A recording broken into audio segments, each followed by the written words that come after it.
Coulomb law के last part में हम vector form of Coulomb law और उसके बाद फिर सुपरपोजिशन प्रिंसिपल पढ़ेंगे। अब vector form of Coulomb law का क्या मतलब है? जो फोर्स था F is equal to K Q1 Q2 divided by R square, यानी चार्ज के दरमियान जो कूलम्बिक फोर्स है उसको हम वेक्टर फॉर्म में किस तरह लिखेंगे? इसके लिए दो चार्जेस कंसिडर कर लें। फॉर एग्जांपल ये चार्ज है Q1 पॉजिटिव चार्ज है और ये Q2 चार्ज है, ये भी पॉजिटिव चार्ज है। अब ये Q1 जो है Q1 चार्ज वो इस Q2 चार्ज को रिपेल करेगा और इस साइड पे फोर्स लगाएगा, और ये Q2 जो है वो Q1 पर इस तरफ फोर्स लगाएगा, इसको रिपेल करेगा। अब यहां पर मैं लिख रहा हूं कि F12 का मतलब है कि force on Q1 bye Q2। F12 का मतलब है कि ये सेकंड चार्ज फर्स्ट चार्ज पर जो फोर्स लगा रहा है, यानी ये Q2 Q1 पर जो फोर्स लगा रहा है इसको मैंने रिप्रेजेंट किया F12, यानी कि force exerted on first charge by second charge. इसको मैं इस तरह लिखता हूं कि F12 is equal to K Q1 Q2 divided by R square. अब ये फोर्स जो है ये वेक्टर फोर्स है और ये हमने इसका मैग्नीट्यूड लिख लिया K Q1 Q2 divided by R square. लेकिन इस मैग्नीट्यूड के साथ हम इस फोर्स का डायरेक्शन भी रिप्रेजेंट करेंगे, और डायरेक्शन के लिए हमें पता है कि हम लिखेंगे यूनिट वेक्टर। अब यहां पर हम कौन सा यूनिट वेक्टर लिखेंगे?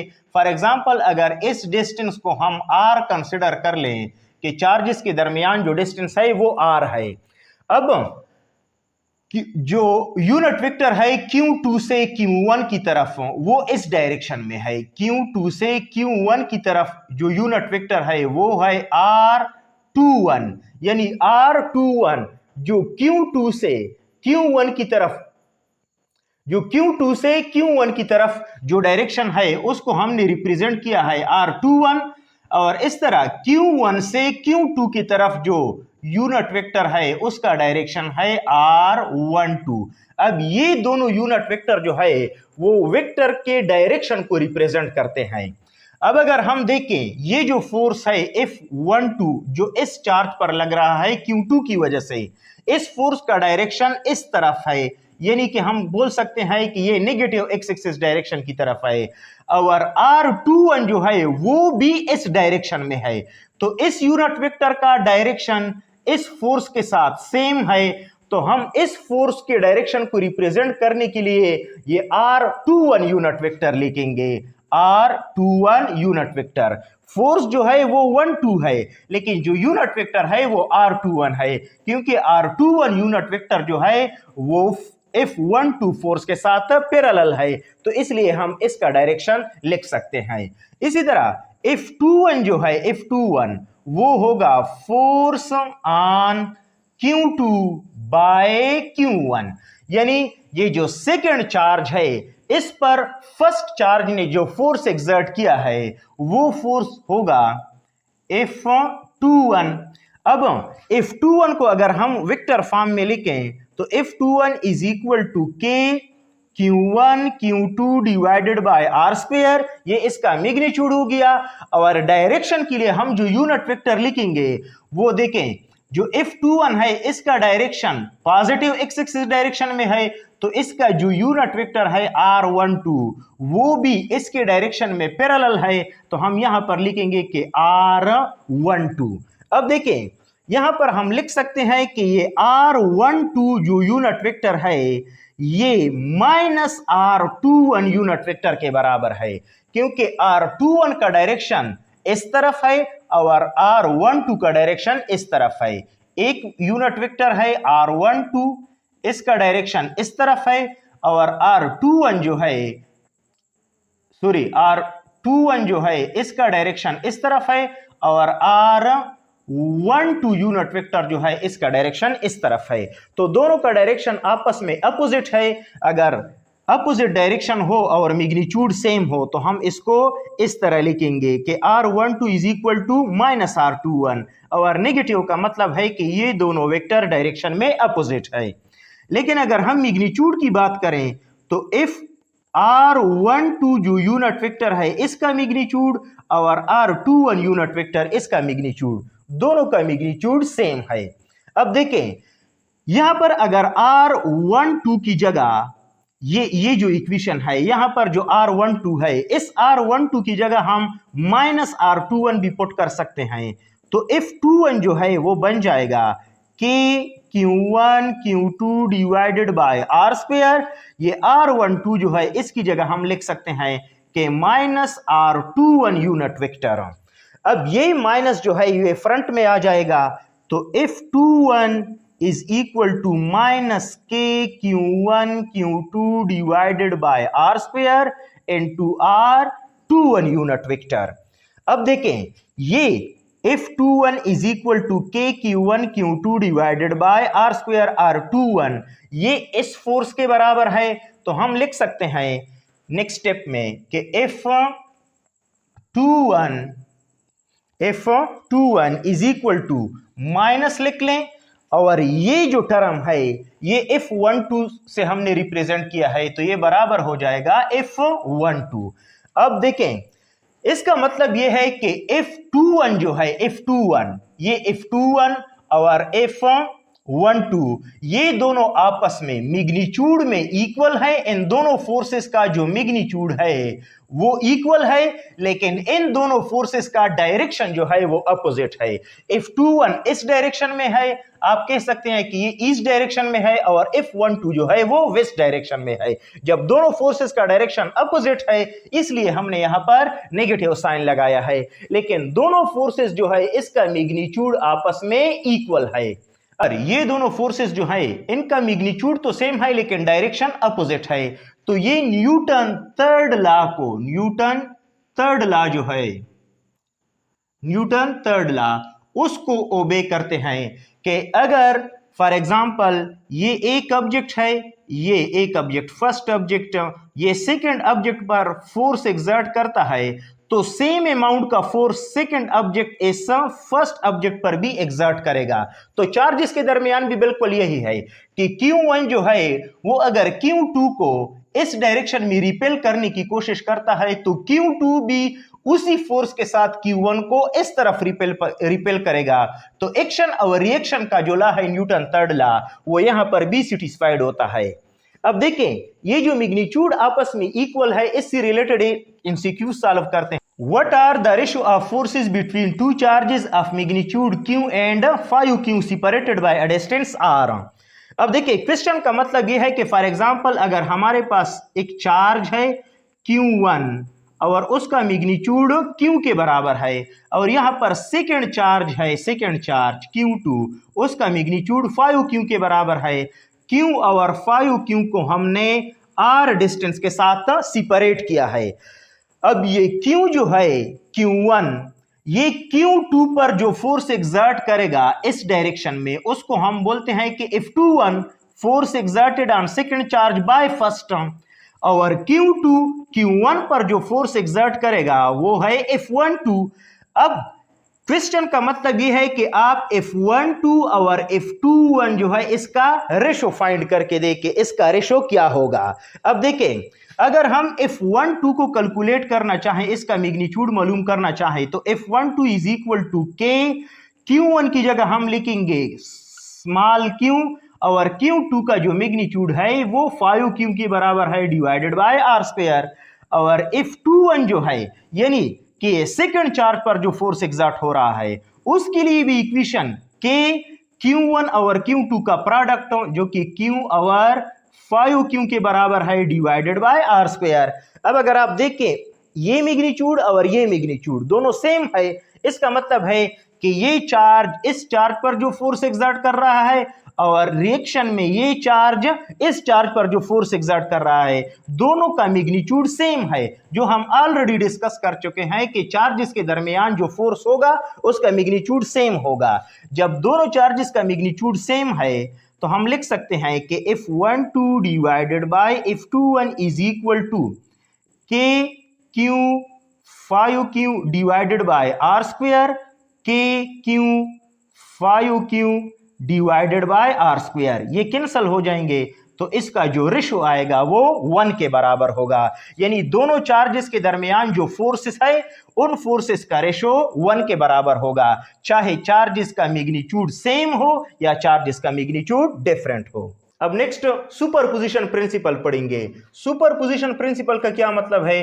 If a charge Q is surrounded by a number of charges Q1, Q2, Q3 dash dash up to Qn, then net force on charge Q is vector sum of all the forces acting on Q by Q1, Q2 dash dash up to Qn। अब इसका क्या मतलब है?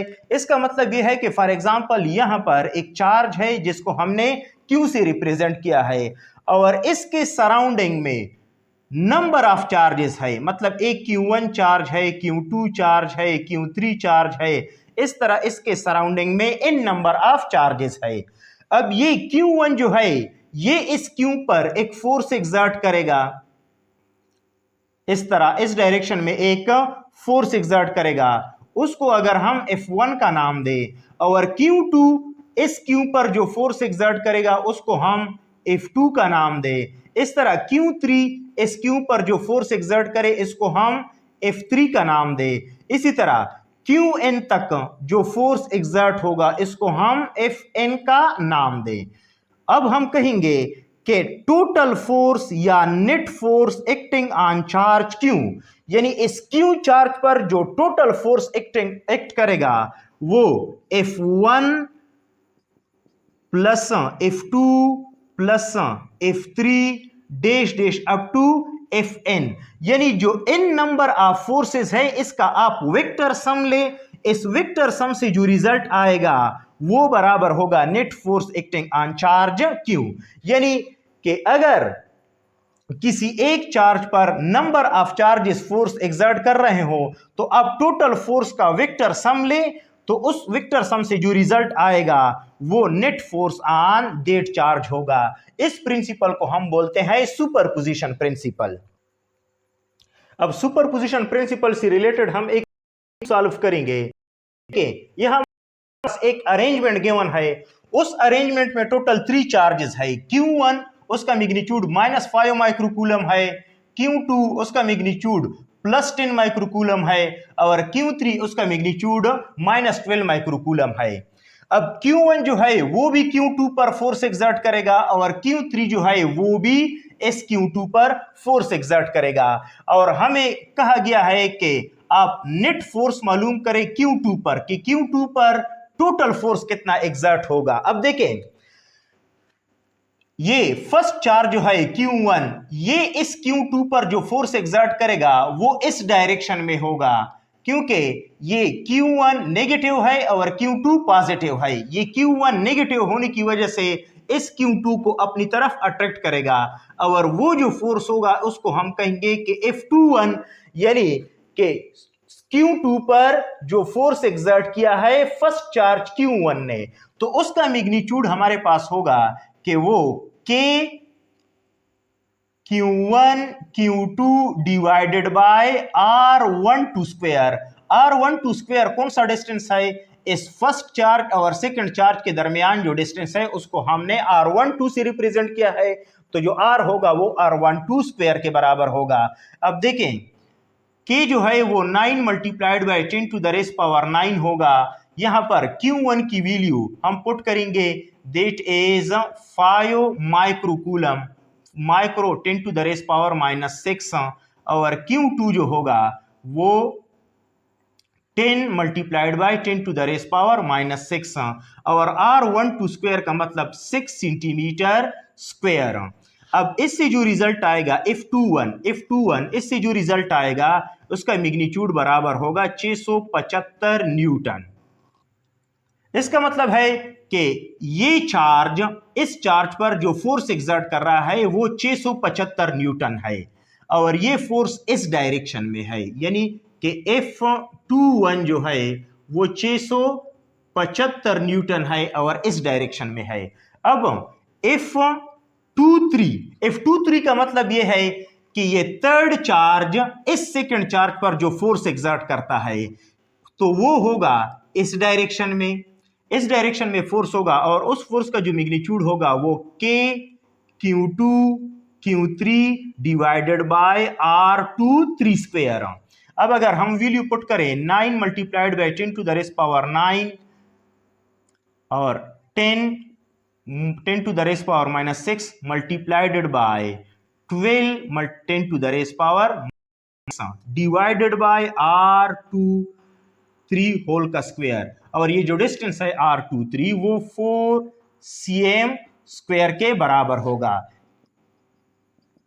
अब यहां पर F23 जो है वो बराबर होगा 125 न्यूटन।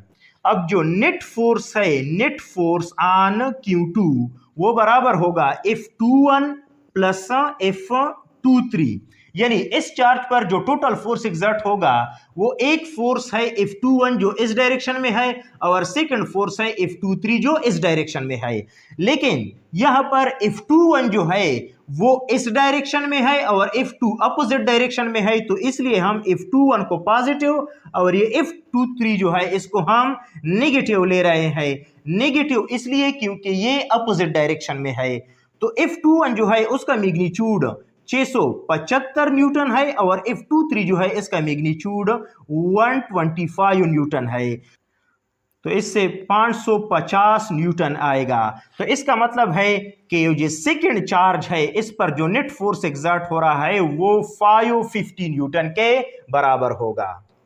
अब नेक्स्ट एमसीक्यूज है कि फॉर एग्जांपल इस अरेंजमेंट में अगर Q1 की मैग्नीट्यूड 5 माइक्रोकूलम है, Q2 की मैग्नीट्यूड 10 माइक्रोकूलम है, तो Q3 की मैग्नीट्यूड रिक्वायर्ड है कि Q3 का मैग्नीट्यूड कितना होगा, जिससे जो यहां पर Q2 पर जो नेट फोर्स है यानी F नेट ऑन Q2 वो 0 के बराबर है। What will be the magnitude of Q3? Q3 का मैग्नीट्यूड कितना होगा so that net force on Q2 is equal to 0, जिससे नेट फोर्स जो है वो Q2 पर वो 0 के बराबर है।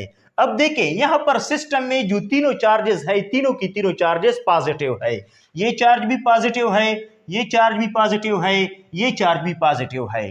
अब ये Q1 जो है Q1 ये इस Q2 को रिपेल करेगा इस डायरेक्शन में, इस डायरेक्शन में रिपेल करेगा और जो फोर्स एग्जर्ट करेगा उसको हम बोलते हैं कि F21, यानी कि ये वो वाला फोर्स है जो फर्स्ट चार्ज सेकंड चार्ज पर एग्जर्ट कर रहा है। इसी तरह ये थर्ड चार्ज जो है ये भी इस सेकंड चार्ज पर एक फोर्स एग्जर्ट करेगा और वो जो फोर्स एग्जर्ट करेगा वो इस डायरेक्शन में फोर्स एग्जर्ट करेगा, क्योंकि ये चार्ज भी पॉजिटिव है, ये भी पॉजिटिव है, तो ये चार्ज इस चार्ज को इस डायरेक्शन में रिपेल करेगा और जो फोर्स का मैग्नीट्यूड होगा उसको हम लिख सकेंगे कि F23, यानी कि ये जो थर्ड चार्ज है वो इस सेकंड चार्ज को इस डायरेक्शन में रिपेल करेगा। अब जो नेट फोर्स होगा Q2 पे वो बराबर होगा F21 प्लस F23, यानी ये दोनों फोर्सेस का हम वेक्टर सम लेंगे, लेकिन यहां पर ये दोनों फोर्सेस अपोजिट डायरेक्शन में है, इसलिए हम F21 को अगर आप पॉजिटिव लेंगे तो F2 को नेगेटिव लेंगे, क्योंकि ये दोनों अपोजिट डायरेक्शन में है। अब देखें हमसे मांगा गया है कि यहां पर जो नेट फोर्स Q2 पर अगर 0 के बराबर है तब Q3 का मैग्नीट्यूड किसके बराबर है। तो हम यहां पर नेट फोर्स को 0 पुट करेंगे, क्योंकि हमारे पास गिवन है कि अगर इसका मैग्नीट्यूड 0 के बराबर है तब Q3 का मैग्नीट्यूड कितना होगा। तो हमारे पास इक्वेशन बन जाएगा 0 is equal to F21 minus F23। अब इस माइनस F23 को अगर इस साइड पे शिफ्ट करेंगे तो F23 is equal to F21 ये बन जाएगा। F23 का जो मैग्नीट्यूड है उसके लिए फॉर्मूला हमारे पास नोन है कि Q2 Q3 divided by R23 whole का स्क्वायर, एंड F21 जो है उसका मैग्नीट्यूड का formula Q1 Q2 divided by R12 का स्क्वायर, क्योंकि जब फर्स्ट और सेकंड चार्जेस के दरमियान फोर्स है तो आप Q1 और Q2 लिखेंगे और उनके दरमियान जो डिस्टेंस है R12, और जो F23 है सेकंड और थर्ड चार्ज के दरमियान फोर्स, तो आप Q2 और Q3 लिखेंगे और इनके दरमियान जो डिस्टेंस है R23। अब देखें यहां से K और K कैंसिल हो जाएंगे और Q2 और Q2 ये भी कैंसिल हो जाएंगे, तो हमारे पास रिमेनिंग होगा कि R3 into R23 whole square is equal to Q1 into R12 whole square. अब दोनों साइड को R23 स्क्वायर से मल्टीप्लाइड करें, R23 स्क्वायर। यहां पर R23 square R23 square cancel हो जाएगा, तो Q3 is equal to Q1 divided by R12 whole square into R23 whole square. देखिए Q3 is equal to Q1 जो है उसका मैग्नीट्यूड 5 माइक्रोकूलम है और R12 की वैल्यू जो है वो 2 सेंटीमीटर होल स्क्वायर बन जाएगा और R23 जो है उसकी वैल्यू 4 सेंटीमीटर स्क्वायर हो जाएगा। अब Q3 इज इक्वल टू, इसको अगर आप सॉल्व करेंगे तो इसको सॉल्व करने के बाद जो रिजल्ट आएगा वो 20 माइक्रोकूलम के बराबर होगा।